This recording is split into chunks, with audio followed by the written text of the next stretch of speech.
Hello students, आज हम लोग नया टॉपिक शुरू करने जा रहे हैं maxima and minima. Actually maximum and minimum, ठीक है, किसी फंक्शन का मैक्सिमम मिनिमम वैल्यू, इस पर हम लोग बात करेंगे। इस टॉपिक के बारे में सबसे अच्छी बात यह है कि ये सेम टॉपिक क्लास 12 में भी करना था।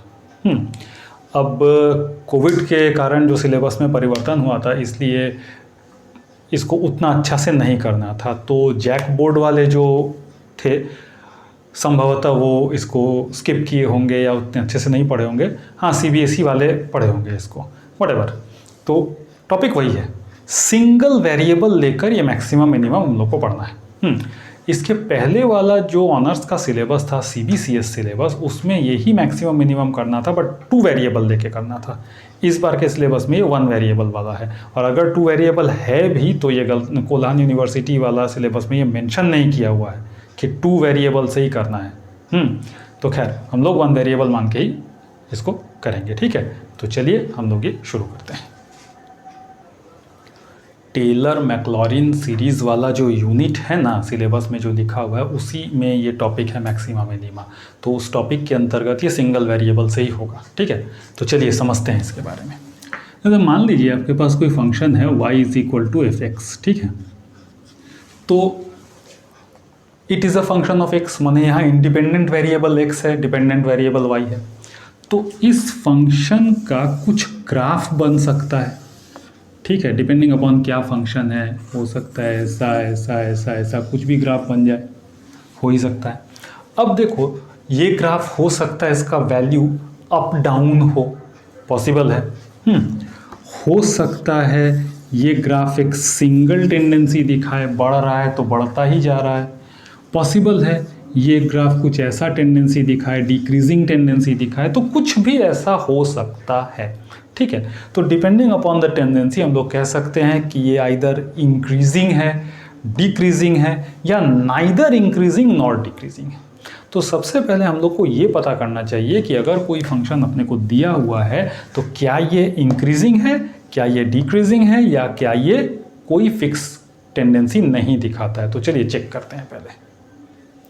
देखिए, मोनोटॉनिकली इंक्रीजिंग फंक्शन, मोनोटॉनिकली कहने का मतलब है सिंगल टेंडेंसी, एक जैसा टेंडेंसी, ठीक है। तो मान लिया जाए हमारे पास ऐसा एक फंक्शन, ठीक है। ये देखो, अगर हम लोग 2 वैल्यू पकड़ लें, ये वाला क्या है, ये x एक्सिस है और ये वाला y एक्सिस है। मान लिया जाए हम लोग एक वैल्यू लेते हैं x1 और एक दूसरा वैल्यू लेते हैं x2। यहाँ क्या दिख रहा है हम लोग को कि x2 बड़ा है, x1 छोटा है, राइट। अब देखिए, x1 के कॉरस्पॉन्डिंग जो फंक्शन का वैल्यू आ रहा है, इसको हम लोग यहाँ ऐसे प्लॉट कर सकते हैं, इसको लिख सकते हैं f(x1), ठीक है। इसके कॉरस्पॉन्डिंग जो वैल्यू है इसको लिख सकते हैं f(x2).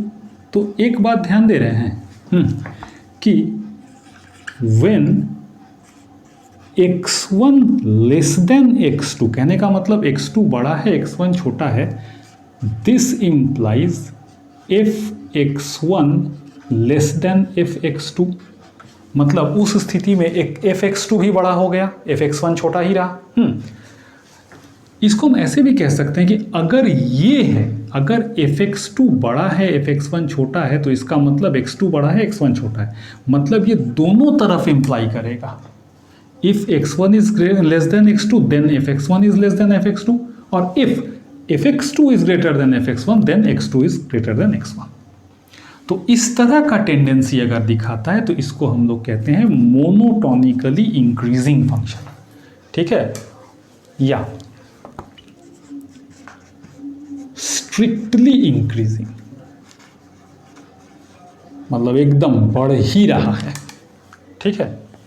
आप देखिए, हो सकता है कभी कभी ये वैल्यू बढ़े नहीं, एक जैसा रहे। जैसे मान लीजिए ये बढ़ते बढ़ते बढ़ते बढ़ते बढ़ते कहीं पर ऐसा हो गया, फिर ऐसे बढ़ गया, तो ये जगह पर ध्यान दिया जाए। ये देखिए, इस जगह पर भले बढ़ नहीं रहा हो, लेकिन ऐसा भी तो नहीं है कि घट रहा है, तो ये ओवरऑल जो फंक्शन की टेंडेंसी है इसे हम लोग कहेंगे कि ये इंक्रीजिंग टेंडेंसी ही है, ठीक है। ऐसा नहीं कि डिक्रीज कर रहा है, वो कम नहीं हो रहा है, ठीक है। हाँ चलिए मान लिया जाए कि अगर ये x1 और x2 है तो x2 ग्रेटर देन x1 हो सकता है कि fx2 इक्वल टू fx1 रहे, पॉसिबल है, but it does not mean कि वो घट गया, डिक्रीजिंग नहीं है। तो इस तरह का फंक्शन अगर होता है तो हम लोग इसको कहते हैं मोनोटोनिकली इंक्रीजिंग फंक्शन, ठीक है। अब एक चीज देखिए इसमें,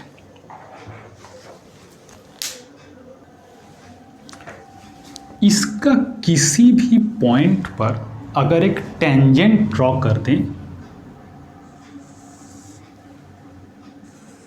इस प्रकार से, ये टेंजेंट है और मान लिया जाए ये एंगल थीटा है, तो हम लोग जानते हैं कि ये वाला जो भी पॉइंट होगा, this point being x y, तो हम लोग जानते हैं कि d Y by D x is equal to the slope of tangent tan theta. और यहाँ एक चीज़ बड़ा अच्छा मार्केबल है, वो ये है कि ये जो थीटा आपको दिख रहा है ये थीटा एक्यूट एंगल है, और एक्यूट एंगल होने पर टेन थीटा क्या होता है, इज पॉजिटिव। इसका मतलब d Y by D x is greater than zero, ठीक है ना। इसका मतलब देख रहे हैं, ये जो फंक्शन जब इंक्रीज कर रहा होगा तो उस समय हर एक पॉइंट पर, किसी भी पॉइंट पर अगर हम d Y by D x मतलब टेंजेंट खींचेंगे तो उसका स्लोप आने वाला है positive. That means d Y by D x is greater than zero. अब देखो वो वाला टेंडेंसी उस ग्राफ पर याद करो, ये वाला हर पॉइंट पे देखिए, यहाँ पर टेंजेंट खींचा एक्यूट एंगल बनाया, यहाँ टेंजेंट खींचा वो एक्यूट एंगल बनाया, हर जगह ग्रेटर देन ज़ीरो है। बट ये वाला जो पॉइंट है यहाँ पर टेंजेंट हो गया parallel to the x axis, मतलब पर्टिकुलरली इस जगह पर हम लोग कह सकते हैं कि d Y by D x has become equal to zero.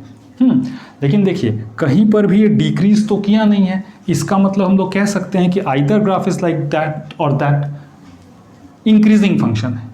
तो जब कोई फंक्शन मोनोटोनिकली इंक्रीजिंग होगा तो उसका d Y by D x greater than equal to zero आएगा, ये याद रखिएगा।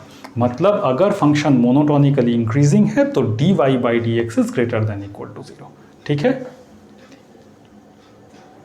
अब इस फंक्शन को देखिए, यहाँ स्पष्ट दिख रहा है कि ये फंक्शन घटते हुए जा रहा है, मतलब ये डिक्रीजिंग फंक्शन है। मान लिया जाए ये पॉइंट x1 है तो इसके कॉरस्पॉन्डिंग फंक्शन की वैल्यू क्या है, f(x1), और एक पॉइंट और ले रहे हैं x2 जिसके कॉरस्पॉन्डिंग फंक्शन की वैल्यू क्या है, f(x2). Now see this, x1 less than x2, x2 बड़ा है x1 छोटा है, वही टेंडेंसी है। This implies f(x1) is greater then f(x2). See this, बदल गया चीज़। x1 अगर छोटा है x2 बड़ा है तो f(x1) बड़ा है f(x2) छोटा है, इसका मतलब हम x बढ़ा रहे हैं तो y धीरे धीरे घटता जा रहा है, ये है डिक्रीजिंग फंक्शन। इस तरह के फंक्शन को कहेंगे monotonically decreasing function, decreasing function, ठीक है।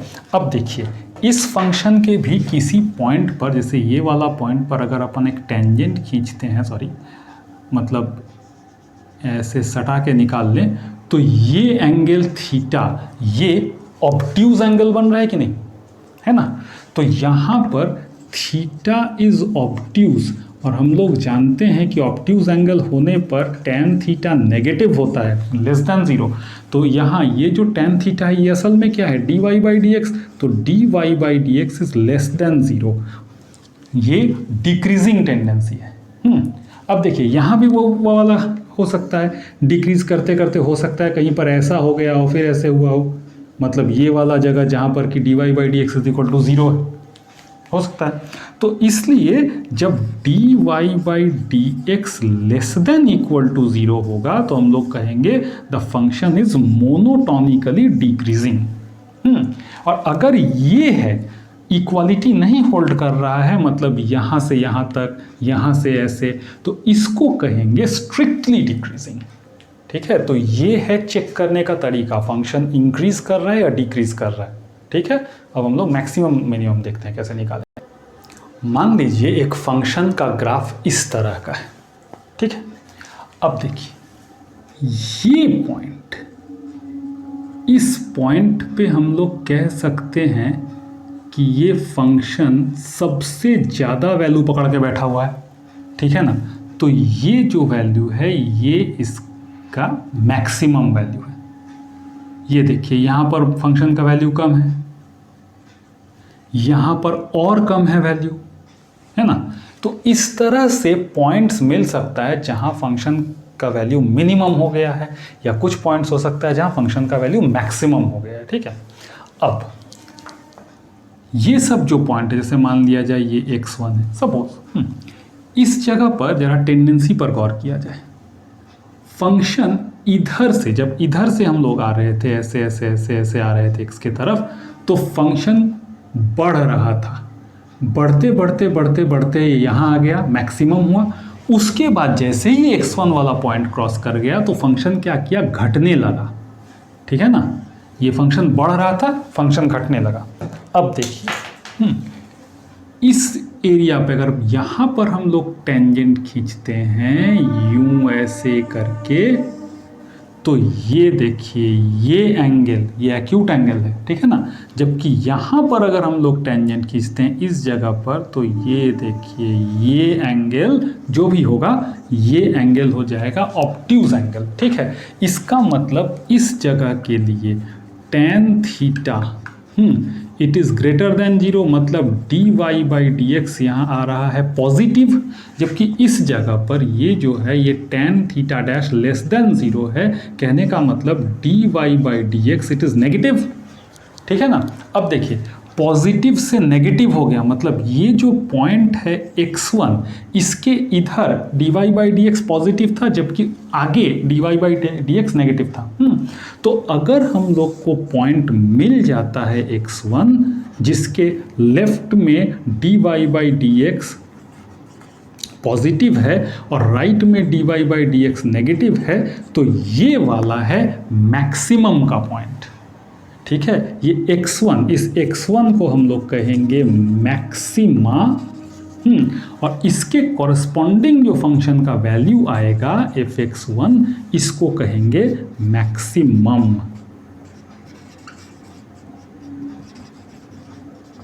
ठीक है, मैक्सिमा और मैक्सिमम। अब आपके दिमाग में आ रहा होगा कि ये x1 निकालेंगे कैसे। तो देखिए x1 निकालने के पहले at points of maximum minimum dy/dx equal to 0 होता है। ठीक है, मतलब ये पॉइंट है हमारा x1, इसके बारे में पता करने के लिए हम लोग dy/dx को रख देंगे 0 रख करके सॉल्व करेंगे, जो x का वैल्यू आएगा वही उसी पॉइंट पर चेक करना होगा। अगर उसके राइट हैंड में डेरिवेटिव जो है वो पॉजिटिव है और इधर लेफ्ट हैंड में डेरिवेटिव पॉजिटिव है और राइट में नेगेटिव जा रहा है, तो इसका मतलब ये केस मैक्सिमम का है। सिमिलरली यहाँ पर मार्क कीजिए, इस जगह पर, ये जगह जहाँ पर मिनिमम वाला केस है, इस जगह पर ये देखिए डेरिवेटिव नेगेटिव, थोड़ा आगे बढ़ने पर डेरिवेटिव पॉजिटिव हो गया। ठीक है ना, तो इसका मतलब अगर डेरिवेटिव आपका नेगेटिव से पॉजिटिव जा रहा है किसी पॉइंट x2 पर, तो उस जगह पर हम कहेंगे कि यहाँ मिनिमम का कंडीशन है। ठीक है, तो इस तरह से मैक्सिमम मिनिमम चेक करते हैं। इसका रूल्स बता दूंगा मैं, उसके बाद आप लोग निकाल सकेंगे। तो ये देखिए मैक्सिमम मिनिमम ऐसे निकाल सकते हैं। अब एक मज़ेदार बात, मैक्सिमम और मिनिमम जो होता है ये इंटरवल स्पेसिफिक होता है। एक एग्जांपल से देखते हैं। मान लिया जाए एक फंक्शन इस तरह से वैरी कर रहा है। अब अगर मान ले हम लोग को यहाँ से लेकर यहाँ तक में कहें, यहाँ से यहाँ तक इसके बीच में अगर मैक्सिमम मिनिमम निकालना है तो ऑब्वियसली ये मैक्सिमम है और ये मिनिमम है, दिख रहा है, ठीक है ना, हो गया। लेकिन अगर मान लिया जाए हमारा इंटरवल यहाँ से लेकर यहाँ तक हो, तो यहाँ से यहाँ तक का इंटरवल हो, तो देखिए ये है मिनिमम, ये है मैक्सिमम, ठीक है ना। तो इस तरह से जब हम लोग मैक्सिमम मिनिमम चेक करेंगे तो हमको ये जानना ज़रूरी होगा कि किस इंटरवल में ये चेक किया जा रहा है। अब देखिए इस इंटरवल में तो ये आ गया मैक्सिमम, जबकि यहाँ से यहाँ के इंटरवल में ये आ रहा है मैक्सिमम, यहाँ पर ये मिनिमम आ रहा है जबकि यहाँ ये मिनिमम आ रहा है।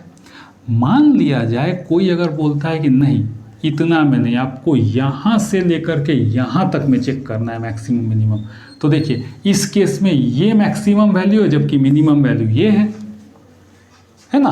तो इस तरह से इंटरवल के अनुसार मैक्सिमम और मिनिमम बदल सकता है। तो this must be kept in mind, interval देखना पड़ेगा, ठीक है। तो देखिए रूल्स लिखता हूँ कैसे चेक करते हैं। अब देखिए मेथड क्या है, इस मेथड को हम लोग कहेंगे फर्स्ट डेरिवेटिव मेथड या फर्स्ट डेरिवेटिव टेस्ट। सबसे पहले आपको फंक्शन देख लेना है क्या है, उसके बाद उसको डिफरेंशिएट करना है। डिफरेंशिएट करने के बाद जो आएगा उसको आप ज़ीरो पुट कीजिएगा, ज़ीरो पुट करके उस इक्वेशन को सॉल्व कीजिएगा। उस पर आपको x का वैल्यू मिलेगा, 1 2 3 जितना वैल्यू मिलेगा निकाल के रख लीजिए, ठीक है। फिर क्या, वो जो वैल्यू सब आएगा ना x1 x2, इन वैल्यूज़ को कहेंगे स्टेशनरी पॉइंट्स, ठीक है। अब आपको हर एक वैल्यू के राइट और लेफ्ट में dy/dx का साइन पता करना पड़ेगा। अगर dy/dx आपका पॉजिटिव से नेगेटिव हो रहा है किसी पर्टिकुलर पॉइंट पर तो वो आपका मैक्सिमा का पॉइंट है, और अगर dy/dx कहीं पर नेगेटिव से पॉजिटिव हो रहा है तो वो पॉइंट आपका मिनिमा का पॉइंट है, ठीक है। तो ये है फर्स्ट डेरिवेटिव मेथड, ठीक है। इस पर बेस सम बनाते हैं, देखते हैं कैसे बनता है। चलिए ये सम हम लोग करके देखते हैं, फर्स्ट डेरिवेटिव टेस्ट से इसका मैक्सिमम मिनिमम निकालने का प्रयास करते हैं, ठीक है। तो ये देखिए फंक्शन दिया हुआ है x - 3 होल स्क्वायर x + 3। देखिए आप फंक्शन x करके भी रख सकते हैं, आप चाहे तो इसको y भी ले सकते हैं, ठीक है, जैसा आपको अच्छा लगता हो।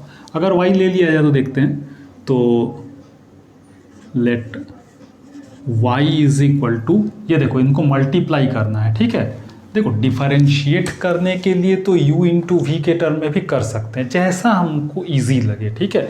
मल्टीप्लाई करके देखते हैं, ठीक है। तो ये आ रहा है क्या, x² - 6x + 9a - b whole square, तो x³ - 6x² - 18x + 3x² कितना आ जाएगा, एक मिनट ठहर जाओ,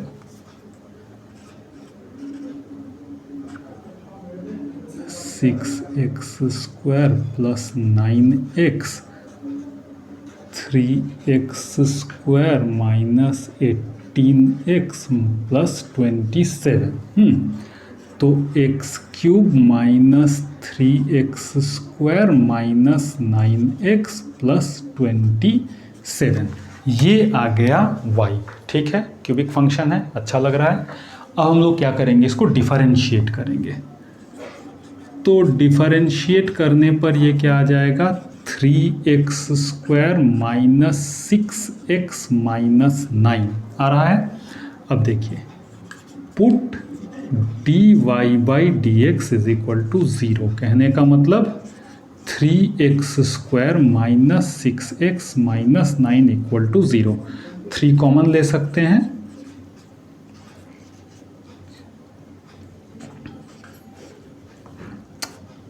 हाँ ठीक है, क्या कर रहा हूँ मैं, =0। अब देखो स्प्लिटिंग द मिडिल टर्म, ठीक है।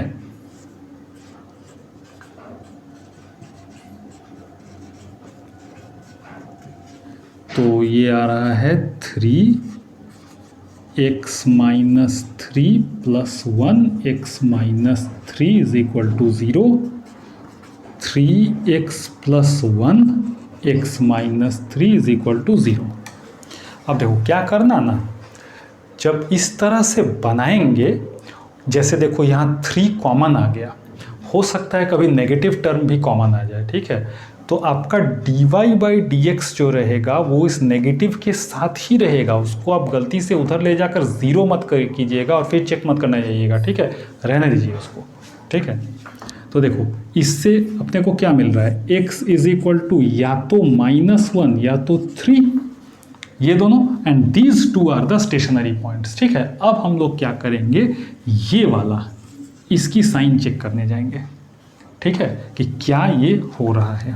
We check the sign of dy/dx, ठीक है।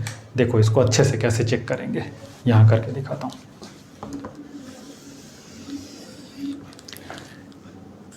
एक नंबर लाइन ले लो, छोटा नंबर पहले, बड़ा नंबर बाद में, ऐसे करके करो, ठीक है ना। अब हमें क्या करना है, ये जो dy/dx है इसका साइन चेक करना है। 3 से थोड़ा बड़ा, 3 से थोड़ा छोटा, -1 से थोड़ा सा बड़ा, -1 से थोड़ा सा छोटा, इस नंबर पर। देखो टेक्निक तो है, नंबर मान के हम लोग कर सकते हैं, ठीक है।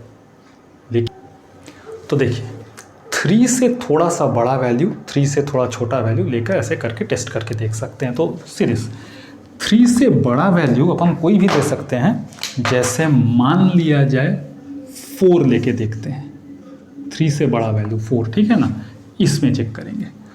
3 × 4² - 6 × 4 - 9 कितना आ रहा है, 16 या 48, 24 - 9। तो देखा जाए वटेवर ये जो भी आएगा सॉल्व करके ये ग्रेटर देन 0 आएगा, ठीक है ना। इसका मतलब यहाँ ये साइन पॉजिटिव है, ठीक है, 3 से बड़ा होने पर। अब देखिए कोई वैल्यू पकड़ते हैं -1 से 3 के बीच में, से x = 0, यहाँ डाल के देखते हैं।